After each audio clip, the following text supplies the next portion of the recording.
Yeah, the crawler wild's always bringing me home. Crawler wild's always bringing me home. Crawler wild's always bringing me home. I always have to like adjust in the beginning. Yeah, I know. I brought a blanket just in case. Oh, perfect. Yeah, exactly. I love this chair because it has me sitting like I always sit cross-legged. Right. I'll So probably move into that position at some point. yes. Perfect. Awesome. Well, hello, wild ones. I am so excited to have another episode for you. Today I have EmmyBeBirdin here with me today. I'm so excited to have you here. We connected on Instagram and I saw your really awesome video with, I forget who the other person is, but she's an illustrator as well, of the Hatch 100 project and all the American kestrels. So I'm so glad we connected, but I'm so happy to have you here. Yeah, thank you so much for having me. I'm so excited. I'm a little nervous. It's my first podcast, but yeah, thank you. Yeah, absolutely. So, I love that you're also a fellow mom and you love nature and being outside. And I think it's so cool that you've also made the time to be out there and volunteering as well. So, I guess just to give people like a little bit of a background, of let's start with like what first drew you to nature? What like was this something that you've always had or you slowly grew into it over time? Yeah, good question. I think so. I live in New Jersey. I grew up in New Jersey, and I live in Central Jersey, which I think kind of has a lot to offer. There are the Sourland Mountains. We are 50 minutes to the beach. There's a lot of outdoor programming here. So every summer I went to summer day camp, and so much of it was outside. And then, in middle school, went to sleepaway camp, and that was pretty outside, and it was in North Yeah. Jersey. And I think it's just something that's always been a part of my life. And now that I'm busier than ever, I'm trying to integrate it back into my life as much as possible. I love that. I love that. I think it's so important too. And I know you have two little ones at home. And I know when we were chatting that you love to pass that on to your little ones too. So, like, what do you do that is like the most fun, I guess, to start off with taking your kids outside? Well, I'm going to backtrack a little bit here. So when you have a baby, babies are fussy, right? Yeah. And they say, if you do everything and you can't calm the baby, try two things: take them outside or put them in water. So I think from the time they're infants, it's kind of instilled like those are calming mechanisms and things to help regulate. So Yeah. I think just even beginning as babies, getting outside as much as possible, going for walks was a really big thing, especially because I had both kids peak pandemic, essentially. There wasn't really much we could do except for social distancing nature walks. And it was a really good way postpartum for me to reconnect and start bringing them into that part of the world. But again, I live in a really, really fantastic area where there's a lot of programming that is inclusive of kids. So, one thing that we started doing when I was pregnant with my second, and my first was just, 17, 18, 19 months, is we would go to the Watershed Institute, which is an incredible local nonprofit to me. They have a whole nature center on the inside that is geared towards all ages, really. And they have a boardwalk trail that we would push the stroller on, and that's when I really started paying attention to birds and pointing out birds to my now oldest. So it kind of all started right there. Yeah. So, so it's kind of funny because I have like the same kind of connection when I gave birth to my son. I feel like I definitely went for a lot of walks outside and I Mhm. feel like I did always like birds, but something about moving into the house that I am in now, I started noticing all like the littler ones. So it's funny how when you become, I don't know if it goes hand in hand, you become a mom Yeah. and then you become a birder or you Well, know? Yeah, it's the attention to detail, right? And it's taking those Yeah. moments to pause and recenter yourself and regulate yourself to be able to regulate them. And those moments of serenity are really easier to find outside, quite honestly. Yeah, absolutely. And I also feel like, even now, like my son was a little delayed in speech, but I find that he really enjoys like being like, oh, here like even last weekend I had him outside. He has little binoculars and he's like, okay, mom, the birds are coming.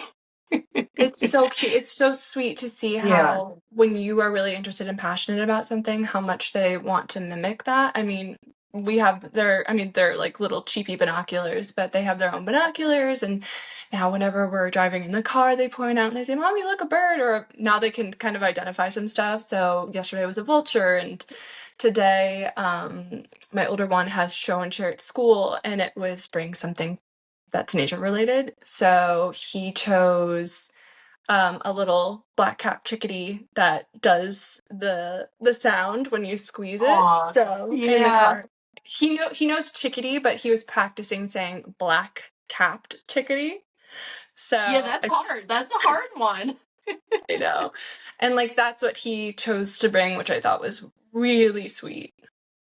Oh, that's adorable. I love that. I think that we had a similar one for my son, and it was of a red-tailed hawk, and it was Oh, like you squeeze it and then it makes the sound. So, I that have them one? all over. Yeah, I have them all over my house. There's probably, I don't know if you could see behind me. There's a couple over there. I have them over Oh here. my God. Yes. Um, I love it. it's a small, cute, fun way to get them interested in it. They love them.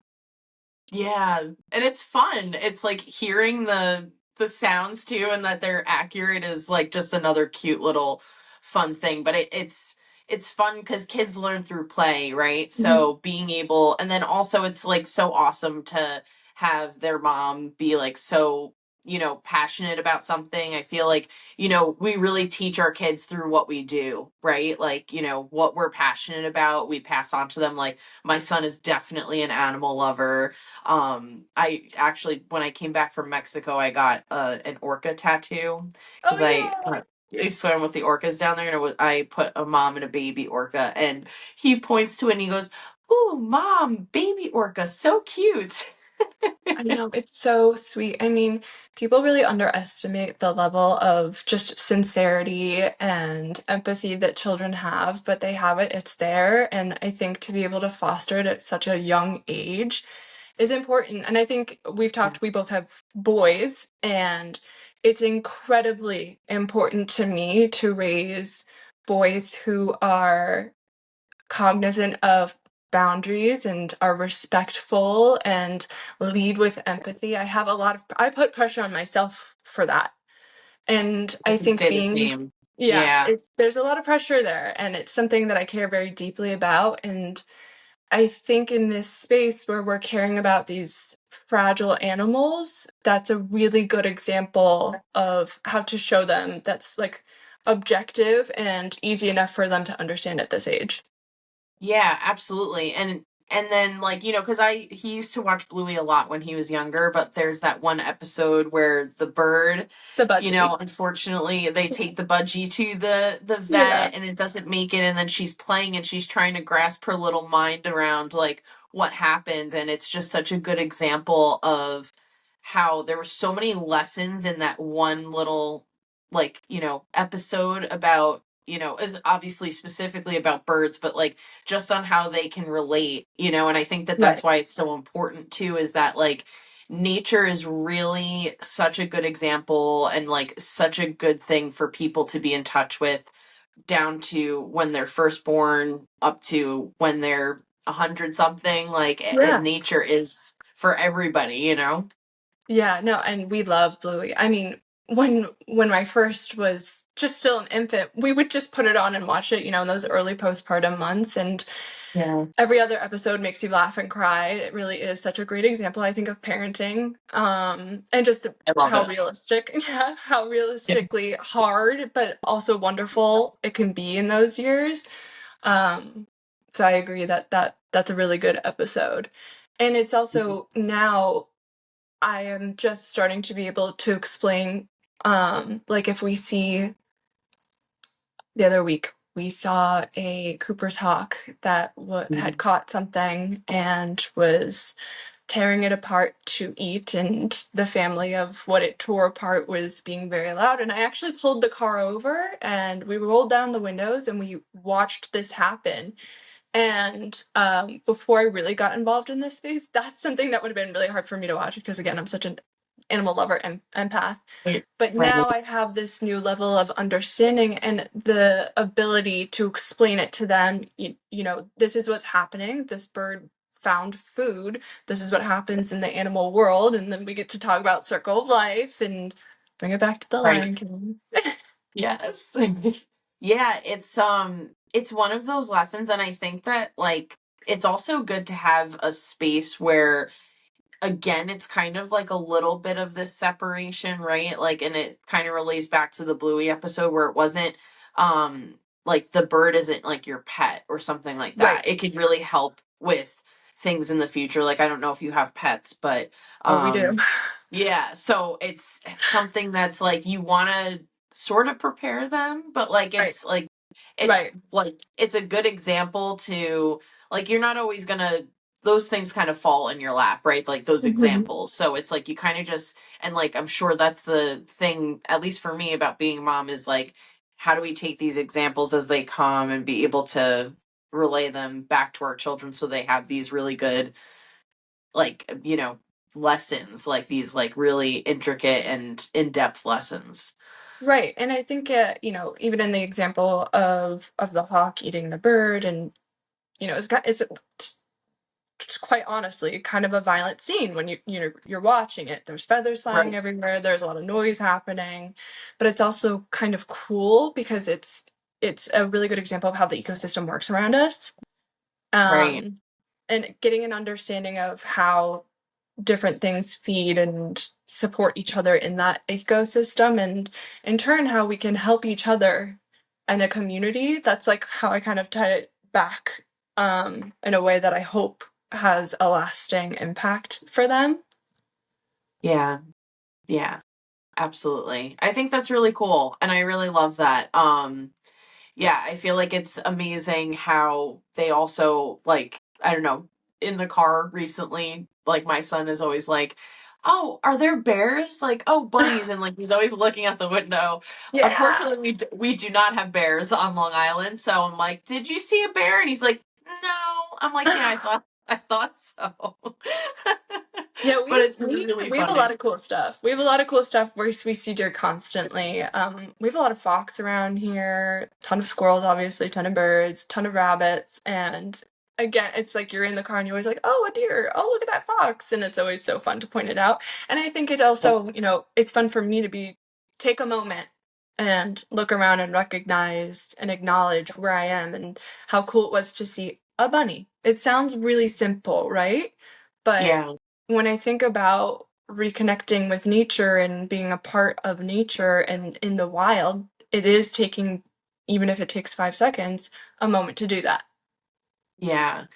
Yeah, and it's especially as moms too. I think that like that's the thing I love about nature, especially like birding or just nature watching, is it really forces you to be super present in the moment and be able to understand and recognize what's around you, and like it taps into your intuition, like, oh, Right. what's that sound? It's making you think, and then the more you sit outside the more you learn about like, oh, that sounds like I don't know, like a couple months ago I was sitting outside and I'm like, what is that noise? Is that like a blue jay? And then I don't know, it was like a weird noise that a squirrel was making. So now like every time I can go outside, like I know the difference Right. between those things. But like Right. those are such good lessons for kids too, like that we have to connect like with the Hmm. present, and because being too far in the future creates anxiety, being too much in the past creates depression. So I think if we can try to root our kids in the present, and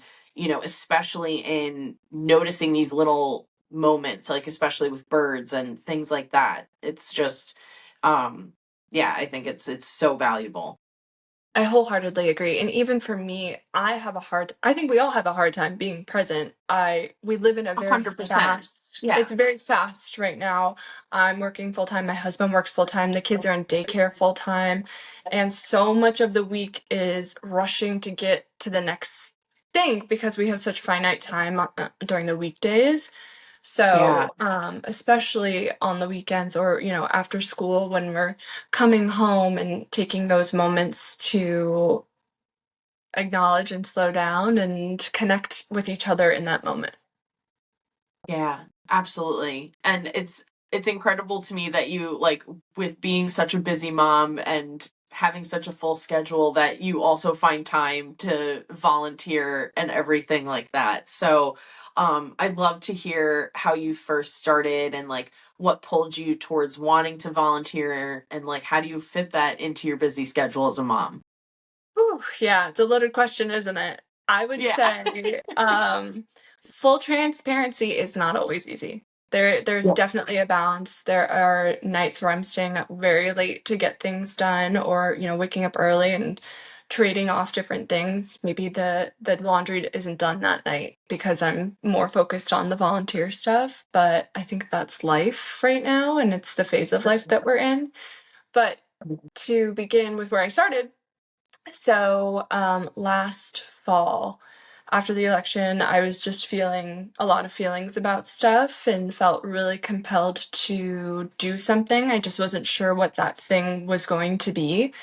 And in my local tiny town, there was a posting for an opening on the Environmental Commission. So immediately it was something that I was attracted to. And I applied for it and had to have an interview with the mayor. And in January, that was confirmed. And that was kind of the beginning because that's technically a volunteer position to be supporting the town's environmental commission. And through that, it's really just exploded. And I have made a lot of connections and met a lot of people and been exposed to a whole bigger world in this space that's really hyper local to me.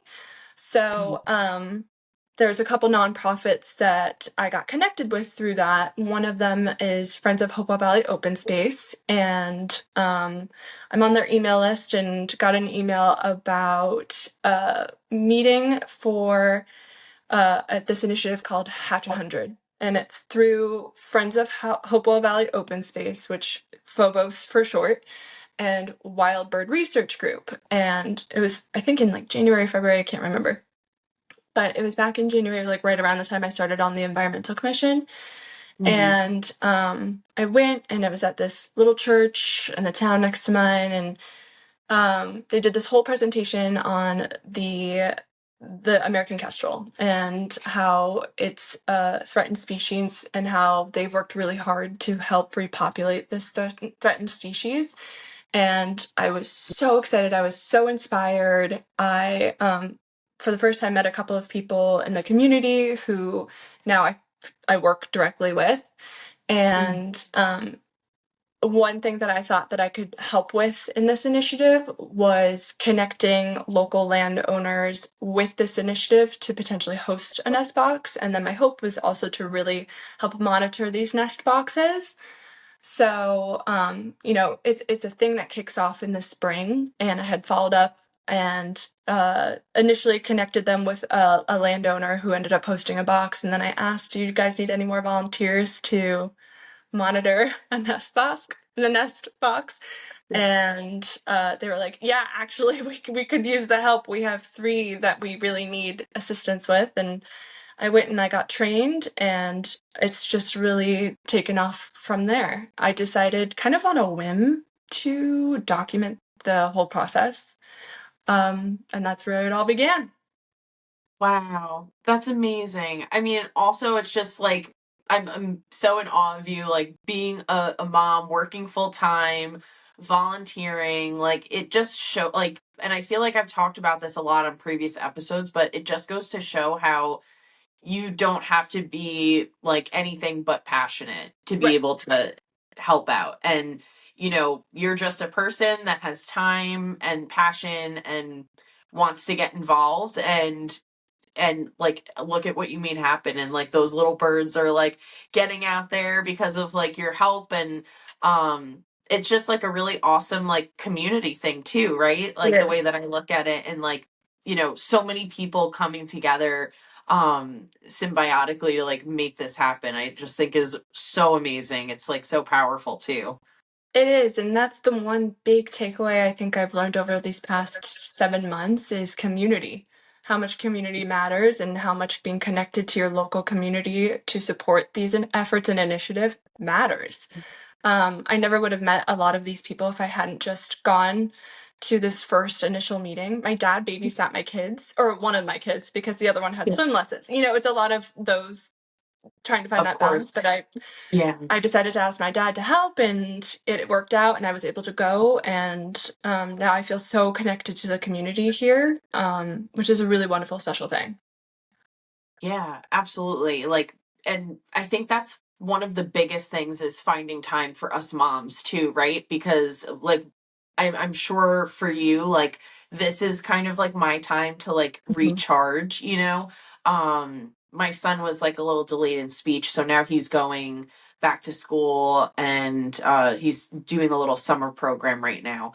But the times that I get to have to be able to connect with other people, especially like other moms like yourself, and just like people that are into the same stuff like nature and, you know, community, it's just such a recharge and like what we can give back to our kids. And I feel like you doing that is also such a good example of like other things you want to teach your kids too, is like community and being connected to other people. And the more, you know, we connect with other people, and I'm an introvert, so sometimes it is kind of hard, you know, believe it or not, like even having like a podcast and everything. But I think it's like different being out and like connecting in person sometimes to people. And it's just such a good example too of like learning from other people and their stories. And I don't know, just being like a more real person, you know? Right, right, yeah. Yeah. I mean, everything I do with for my kids, essentially. You know, getting Yeah. involved in the environmental commission and even all this conservation volunteer work. It's ultimately for my kids. It's for their future, and I care very deeply about what that future could be. So, in terms of how I felt like I could contribute to my community while simultaneously filling my own cup, because this is something that I just have a special interest in. It all just Yeah. lined up like super serendipitously, and I'm very thankful for that. And I keep on saying, you know, my cup floweth over quite often, which is not how I would have explained things a year or two ago when you're just in the thick of it with kids stuff. They're just now getting to the age where I'm able to do this. So it definitely fills my cup to be able to do this, but then also to know that it's doing something for them and their future. Yeah, it's so beautiful. I really commend you and making it work. And also like, you know, I think it is important, like it's like a showcase of importance on how it is for moms to be able to find something that fills their cup over, because that's really going to make you the best mom you can be. Because Right. everyone's going to be tired, exhausted. You know, as moms, we're overgivers, right? Like our Right. little ones come first and everything like that. So when we can recharge, I think it's like really powerful. Like I feel like every time I'm recharged and like like every day, like, you know, is a new day and I could be a better mom to my son. It's Right. like, you know, you and then you that fills you up even more, so it's like a Hmm. good cycle. And you know, I hope that, you know, especially moms listening, that like they can find somebody, like, because I know that sometimes like logistics are just Yeah. also very hard Hmm. for people, like, you know, being able to make sure somebody's watching my son. Like he wasn't going to school for a while, so being able to do even this, the podcast, I had to make sure like my mom was available Right. to watch him. And you know, like with you going and doing the volunteer work, you have to make sure your dad's available. So, you know, finding like your community space that you can rely on, so, and hopefully having people that see the importance of you as a mom needing to refill your cup up too. Right. And I think, there's still so much that I have to decline all the time. I just can't make it work Yeah. either logistically, time-wise. I mean, there's even my kids are just too small to understand that you have to be really kind of quiet when you're birding. Quiet Yeah. is a concept they haven't quite grasped yet. Fair. But we're learning, we're getting there. So there's Yeah. plenty of stuff that just logistically I can't do it. And I could be bummed about it, but I also know that's okay. That's the balance. That's this phase of life. It's not always going to be like this. And one day I'm going to look back and say, wow, that went by really fast. So it's okay. Yeah, that's such a good point too, because I think that I also get like that too. I'm like, oh man, I'm bummed. I really want to go do that or something. But I think it's also like, okay, this isn't going to last forever. So just again, it like is a reflection of like trying to be more present too, Right. and giving yourself grace that like it's okay if you can't Yes. do everything. Like you're not supposed to do everything and to live in the messy for a little while. Having little kids, it's all good to be messy. Like I have laundry baskets upstairs that need to be Mm-hmm. put away that have been up there Mm-hmm. for I don't even know how long. And Yep. sometimes filling your cup up is more important than those other things. Right. Completely agree. If I was documenting my personal life instead of the conservation work on Instagram, it would be very reflective of that. Just Right. there's a pile of dishes, there's laundry. I've scooted out of the frame of this. There's toys everywhere. Yeah. But that's life. That's life. That's the how honest my life is right now, and it's the realistic part of my life, and that's okay. I think, again, give yourself grace. I try to give Yeah. myself grace. Easier said than done, but when I talk to other moms and we talk about these things, I will say everybody gets it. Everybody understands that, which is really nice to be quite honest. Yeah. Honestly, like I feel like it's actually like a really good time to be a mom. Like I feel like there's so much less like judgment. I feel like people are Yes. so much more open, like when I had to like switch schools for my son, like the amount of like girls that just like reached out that he was in his class to be like, "Hey mom, it's okay." Like my other previous like Yeah. just like relating experiences and just like everyone was so nice and like just checking in even after like he left. Like I feel like sometimes in the past, like especially because I like when I was younger I got like bullied a lot, so there's this new sense of kind of like healing with like connecting with moms in a group space where it's like not judgmental, and Right. and it's an especially vulnerable place because we're always like messy Yes. or thinking that we're getting judged. Like sometimes I think being a mom is one of the hardest things because so many people have so many opinions and judgments for you when you're just trying to do your best and fit everything in. Yeah, no, definitely. And I think becoming a mom I'm at this place now. I'm 33. I'm at this place now where I feel like I'm the most secure I've ever been within myself. And I could spend time worrying about what other people think about me or judge me as a parent, but at the end of the day, it's really only what my kids think about me that matters. Yeah. So, but I do agree with you that now more than ever, I feel like connecting with other moms is a very uplifting, supporting space. Yeah, absolutely. And it's funny just to add to that too. I feel like because I feel the same way in regards to like becoming a mom. I feel like also like in regards to like not allowing other people to judge you, you just realize how valuable your time is. Yeah, And exactly. like I'm Like like that's not I worth it. actually I Yeah. literally don't have time for it. I don't have time to I don't have time to worry about that. I don't have time to care about that. Like I got mouths I Yeah. gotta feed. I got people who need me. That's not worth it. Why bother? Yeah, exactly, exactly. So I do want to ask you a little bit more about like, the birds and like your Yeah. connection with them. So, are there any other projects with like your volunteer work with like the environmental space that like you've done that you found like has been really impactful for you? Yeah, so through the Environmental Commission, we are part of a greater push or initiative to get this community certified as a wildlife habitat, a certified wildlife community habitat through the National Wildlife Federation.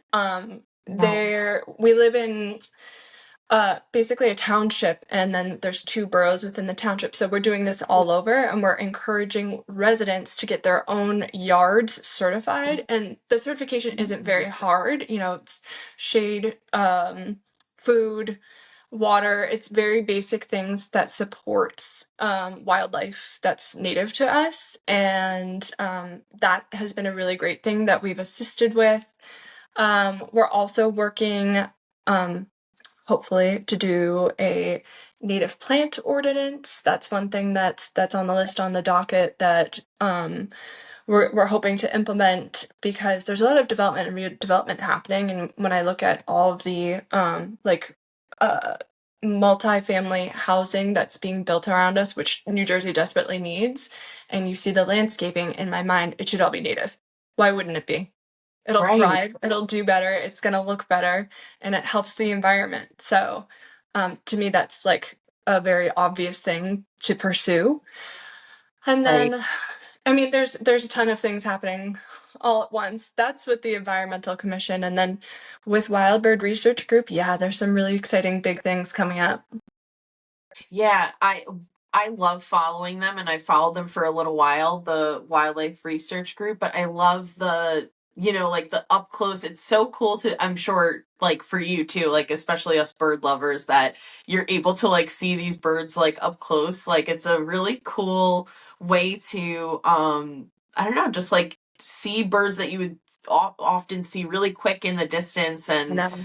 be able to kind of know more about like what's around you, right? So a Right. lot of, maybe for people that don't know who they are, you could like generally explain, I guess, what Sure. they do. Yeah. Yeah, so Wild Bird Research Group is a nonprofit that's kind of generally based out of here. What they do is they conduct research and provide data to support birds and their habitats across the Americas. So they have a couple of projects. One that they contributed to is that Hatch 100 to help repopulate the American kestrel. They also participate in MAPS, which is another initiative that happens across the country where people um, ethically capture birds to collect data on them and band them and then re-release them. And it provides just very critical data to understand bird populations and bird health and migratory patterns. And then there is owl banding that they also do in the fall and in the winter, kind of the same concept as the songbirds to understand migratory patterns, health, populations.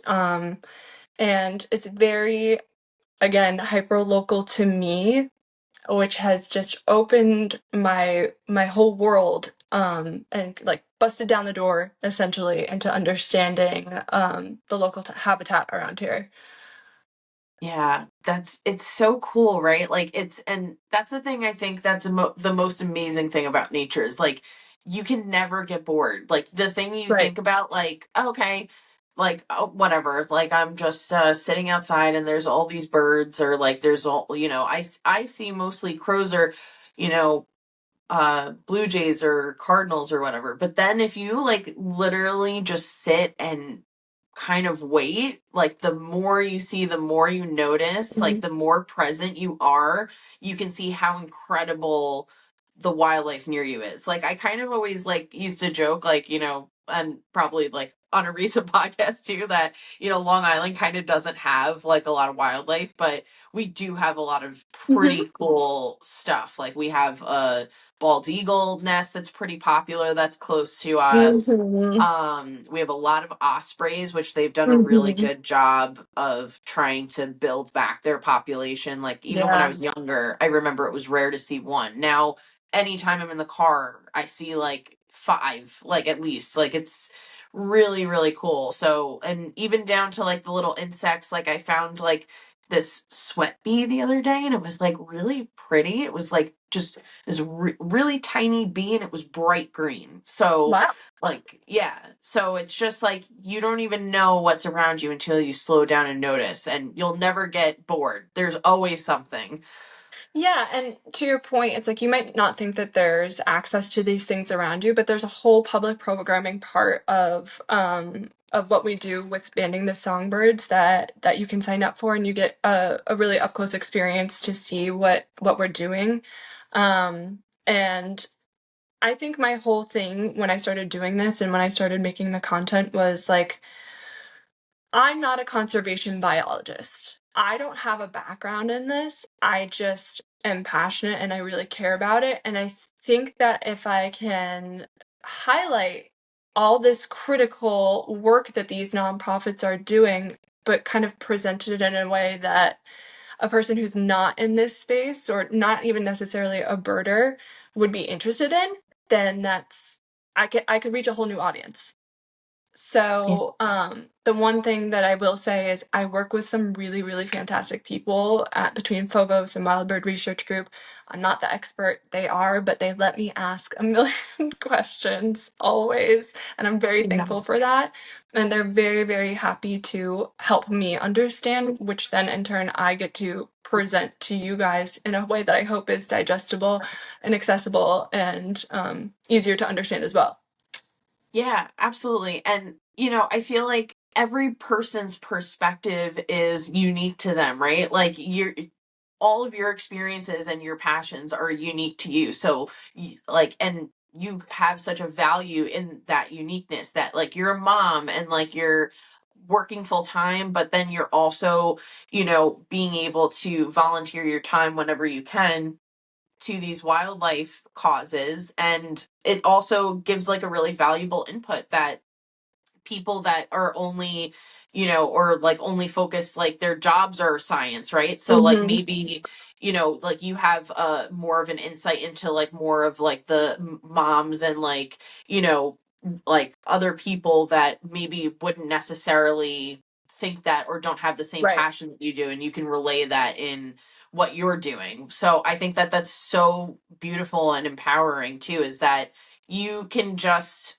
like whatever you have like a passion in, like there are like you said public programs you can look into to try to get involved. Like there's always something, and I'm sure that the people you're asking questions with, that they're just as passionate about these things and they love giving those answers.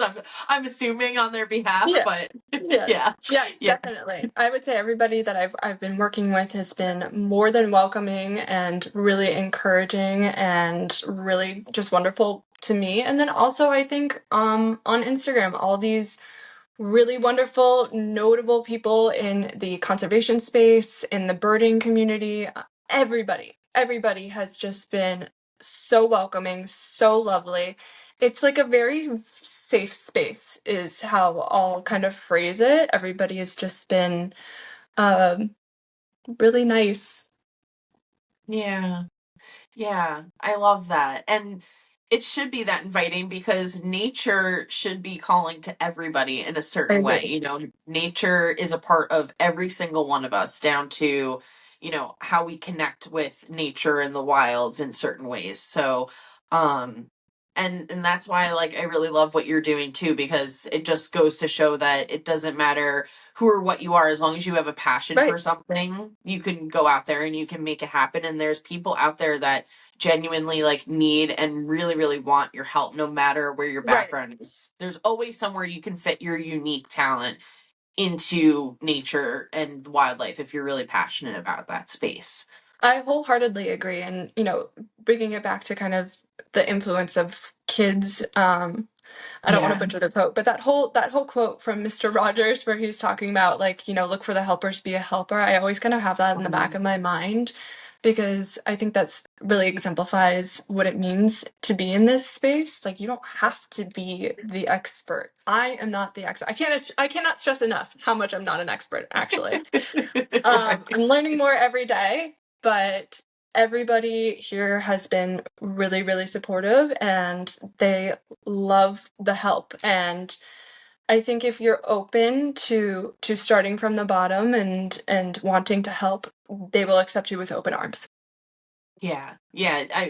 Right. Like you can't just, I guess, like immediately go out there and do all the, like, I guess like I looked to volunteer at one of my local places. This was before I had kids, but I really wanted to work with the birds of prey, and you have to like work up Yes. to get there. So it's, you got to put in a little bit of the hard work to get there, which I think makes sense, and also makes a lot of sense, especially with like those type of animals, birds of prey. They could probably really hurt you, so Right. it's good to have like the experience. But there's always a space to get up close and personal and help with wildlife, especially if you're looking to do that. And I think through this messaging, these reels that I'm making and posting, people in this space understand if we can get more people interested, if we can continue to spread this message and highlight, the threatened status of an American kestrel and talk about the work that these nonprofits are doing. If I reached one more person today than I did yesterday, that's one more person that might care about it. And that Yeah. means everything to me. Yeah, absolutely. It's like what you're showcasing with how passionate you are. And I like, I feel like that happens a lot with my family, especially with Mhm. like, they'll be like, oh, what podcast did you do recently? And Right. then I kind of go into the whole depth behind what the podcast is, or, like what somebody's all about and what they're trying to do. And like, even if I could change one of their minds, then they go and tell someone. Like, you Exactly. never know the chain of effect. And like, that's why community is so important too. Like, the more that people see that you love, like, and then they love you, they're gonna also like absorb some of that knowledge. So it's a good Definitely. chain. And I feel like now it makes me so happy when my friends, they'll send me a picture. Hey, what bird is this? Or look at this bird that I saw the other day. Or can you identify this for me? I always feel so special when I get messages like that. Or when someone's like, hey, can you recommend a bird feeder? Or, should I put something here? And I'm, what do you think about a bird bath? And I'm like, oh, this is so wonderful to be the person that people can come to who wouldn't otherwise care about it because Yeah. of what I've been posting. Hi, wild ones. I hope you're enjoying this episode of the Find Your Wild podcast. This episode is sponsored by my clothing brand, FemmeSauvage, and you can find a discount code and link in the description. So check it out. We have a lot of amazing designs, and $5 of the proceeds goes to different charities. So please feel free to check it out and enjoy the rest of the episode. Thanks so much. Right. Like it sometimes just takes somebody that they know that is able to relay that information to them. So more power to you. I think it's absolutely incredible.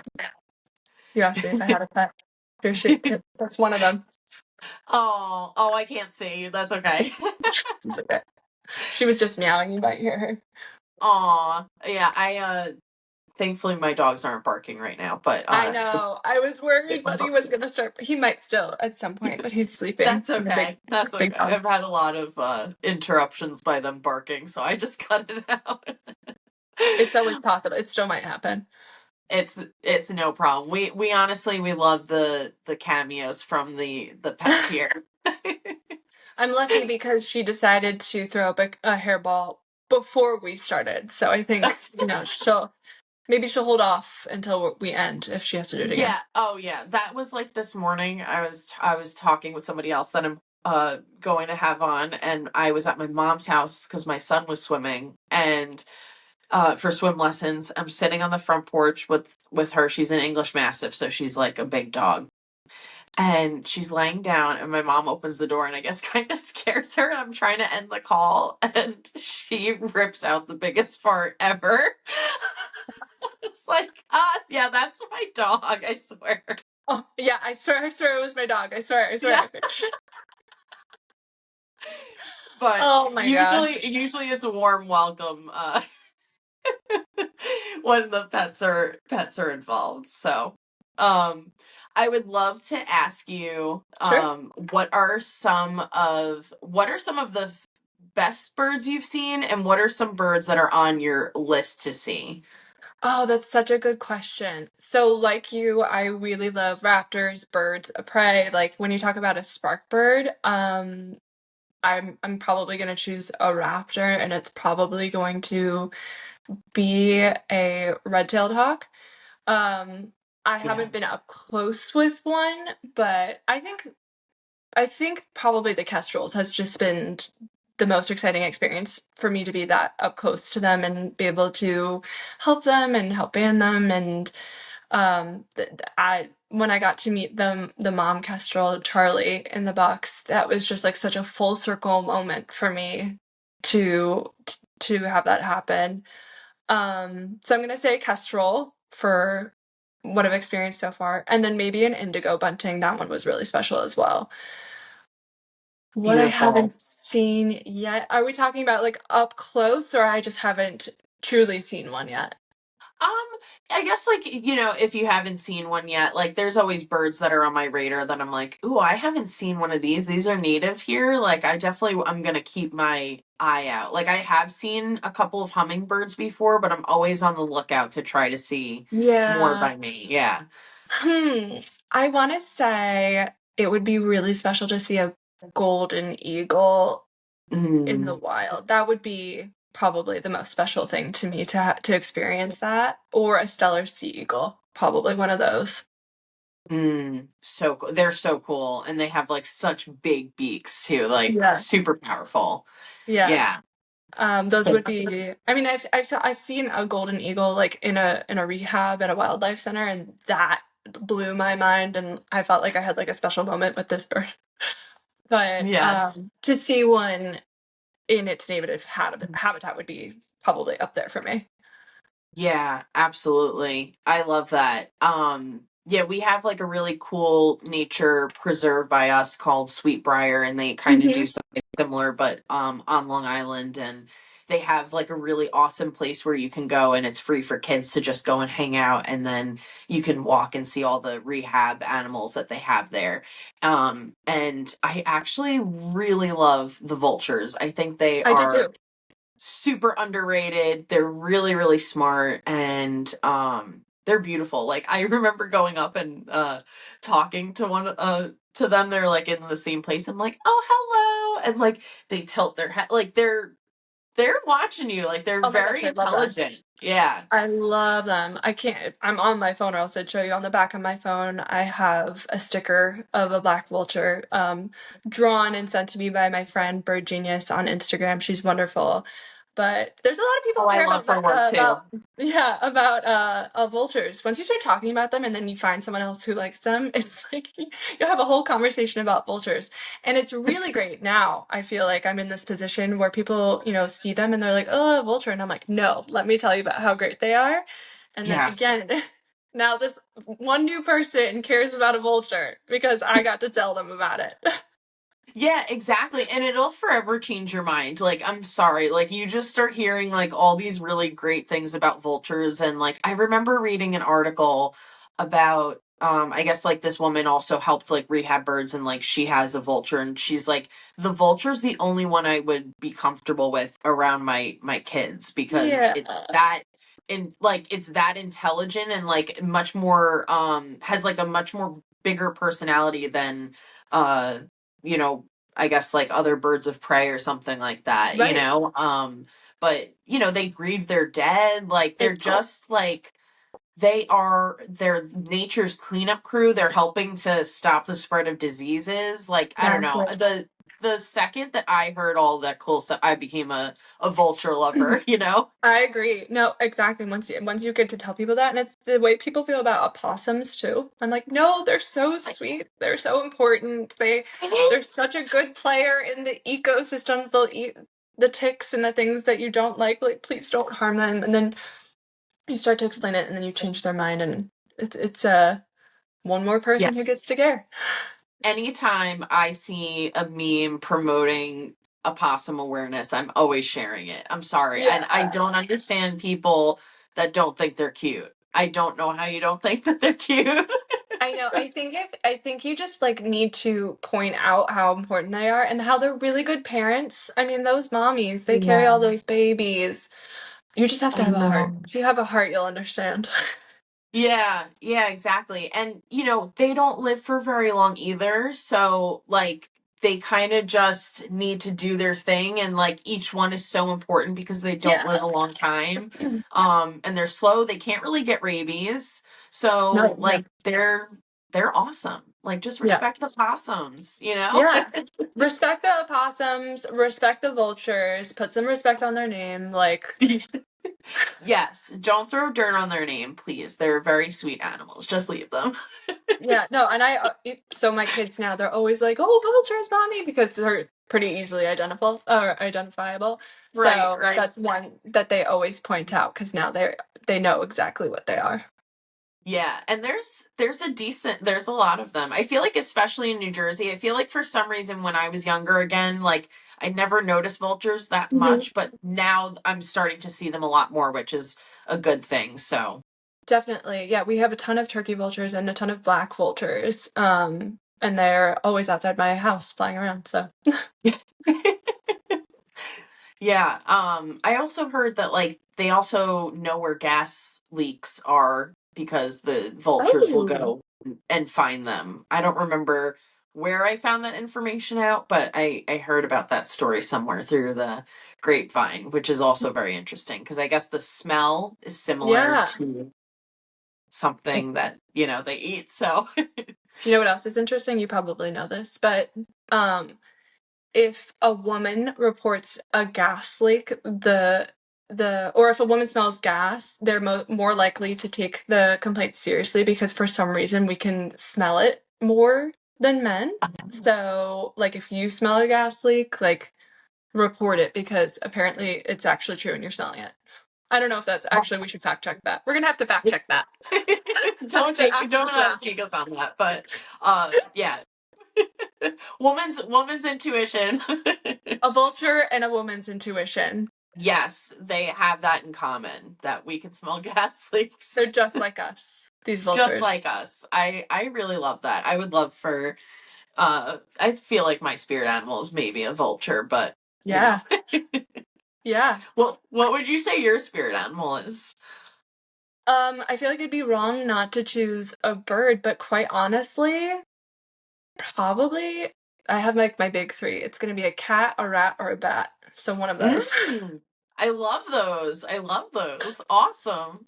I know I probably can't choose just one, but I don't know. I would say I'm like a very, very outgoing cat, probably. That's my spirit animal, a friendly cat.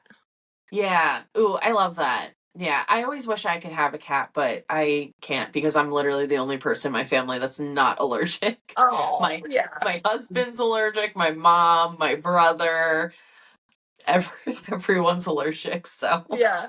That stinks. They're so sweet. I'm definitely like a cat lady when it comes down to it. I mean, I'm an animal person in general, but yeah. definitely cats are like my number one.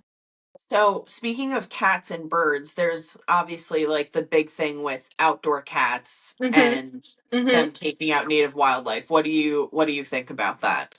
Yeah, any cat I've owned has been an indoor cat. Yeah. So, I mean, maybe one of them growing up was an indoor outdoor, but she was mostly indoor. So I definitely think it's important to keep your cats indoors. I mean, not even for the safety of the birds, but for the safety of your cat, because every time I see a cat on the side of the road, it like sends me into a spiral. So, Yeah. for the safety of your own cat, for the safety of the birds, keep them inside. I definitely subscribe to that. Yeah, absolutely. And it's like really sad because like I've known people that have had their cats run over. Like Mhm. you just don't like unfortunately like they have to rely on themselves and like, I feel like my mom has like I've seen like neighborhood cats take Yeah. birds and things Yeah. like that. It's sucky. Yeah, it is.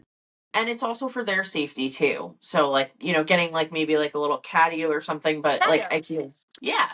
I see Right? people with the strollers. You could put your cat in a stroller. Yeah, there you go. There See? you go. I Yeah. mean, I will say she has her dedicated concrete time. I don't know if you know this about cats. Again, we can fact check it, but they really love to rub their faces and like roll around on concrete. So like, I'll Oh, take I her did not know that. outside. I don't know why. Um, I'll take her outside and I'll let her like roll around on the concrete for a few minutes and then she comes back in. But my hands are basically right over her. There's nothing, she wouldn't be able to go anywhere. So that's the Yeah, only time yeah. she's allowed outside. Yeah, yeah. No, I feel like, make sure your animals get proper enrichment, but like, you're supervising, right? Like, so there's a difference between letting them roam and having supervised outdoor, you know. Supervised en- supervised enrichment time. Yeah, no, Yeah, exactly. I would be devastated if anything ever happened to her because she was, I mean, Yeah. anything ever, but I'm too afraid of her being out there and someone taking her, or her running away, or, getting hit by a car. So no, she's an indoor cat. Yep. Yeah, exactly. And she gets her little supervised outdoor time, so there you go. She gets a ton of enrichment with the kids, to be fair. There's always a lot of Yes. stuff going on here. Yeah, my dogs too. My son, before he went to school earlier today, was like hugging and kissing my Newfoundland, which is kind of like, for him, it's like laying on like a mini bed because she's like Yeah, 100 pounds, so she's like yeah, huge. I'll send you yeah. the picture after we're done. But yeah, I think it's like also just really cool to have kids be, like showcase, like, especially because we love animals, to be able to Yeah. showcase that to little kids, because like there's always that correlation, right, like between animals, and like I love that the laws that they've put over into place over the years, and like saying Hmm. that animal abuse is like a felony, and things Hmm. like that, which is really Hmm. important, because there's like this undeniable line between empathy and animals, and like I agree. showcasing that when we care for animals, like we can care and understand each other as humans too.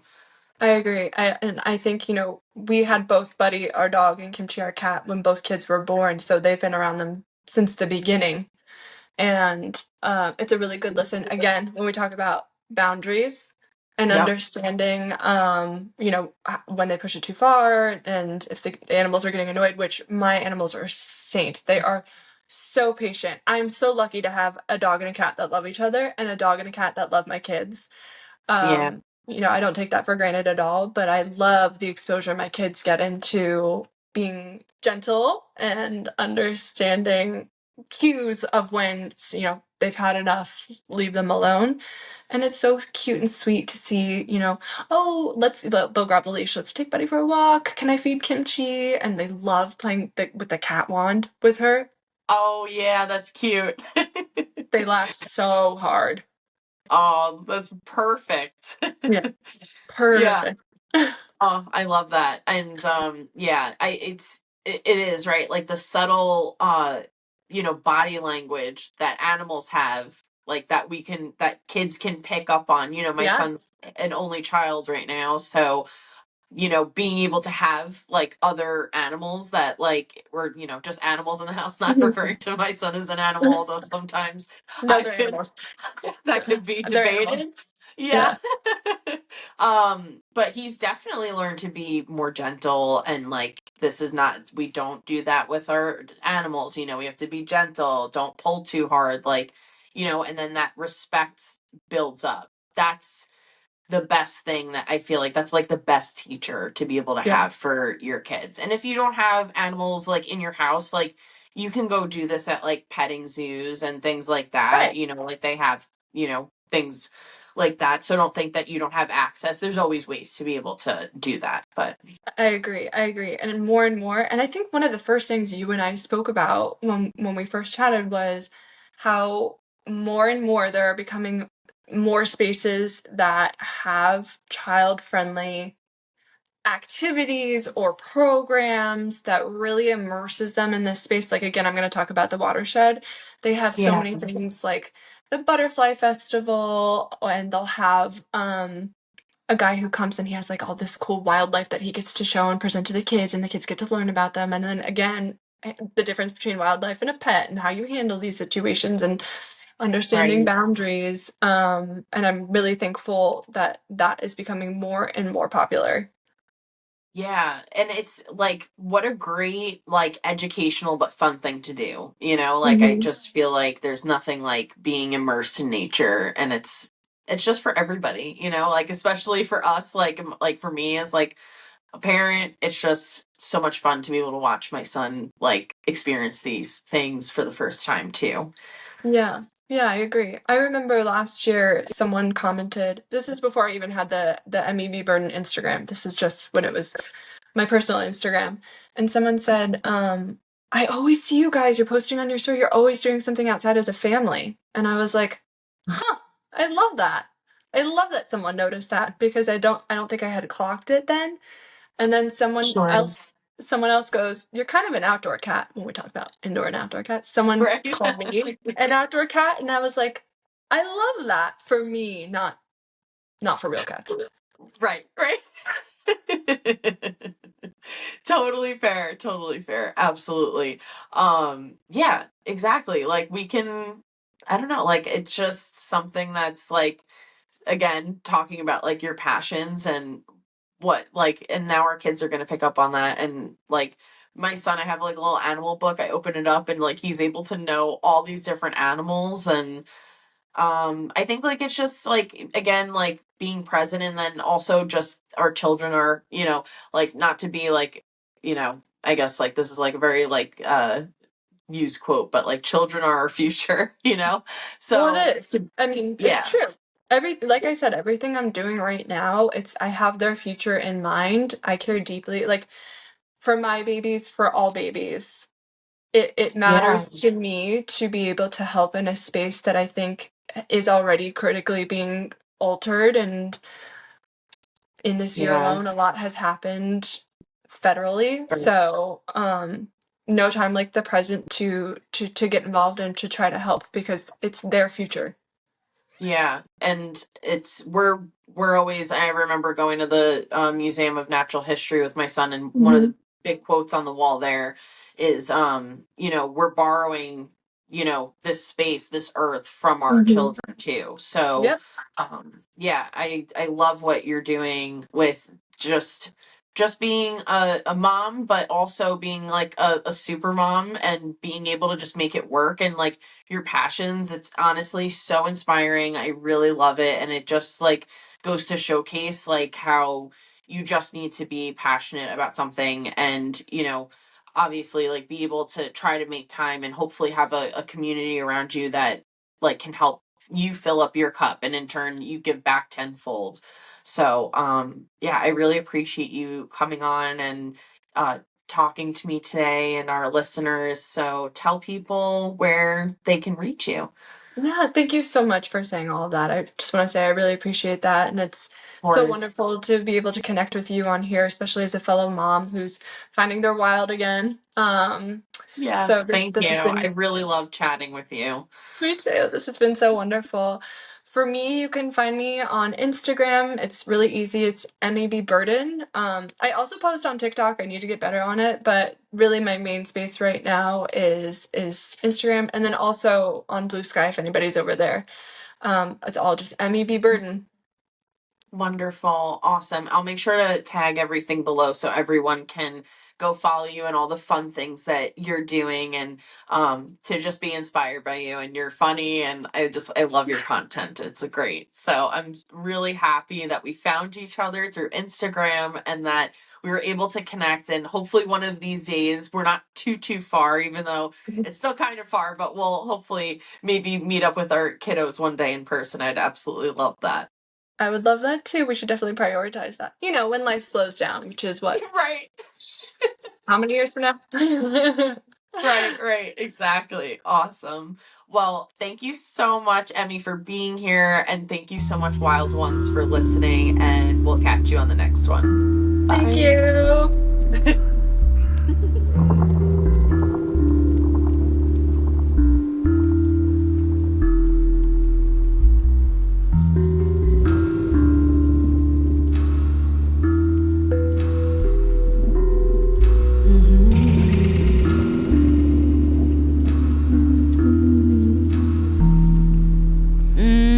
Revel in the moment like a river flowing to the sea. I feel the energy of life force flowing all through me, and I'll allow it all to dance my body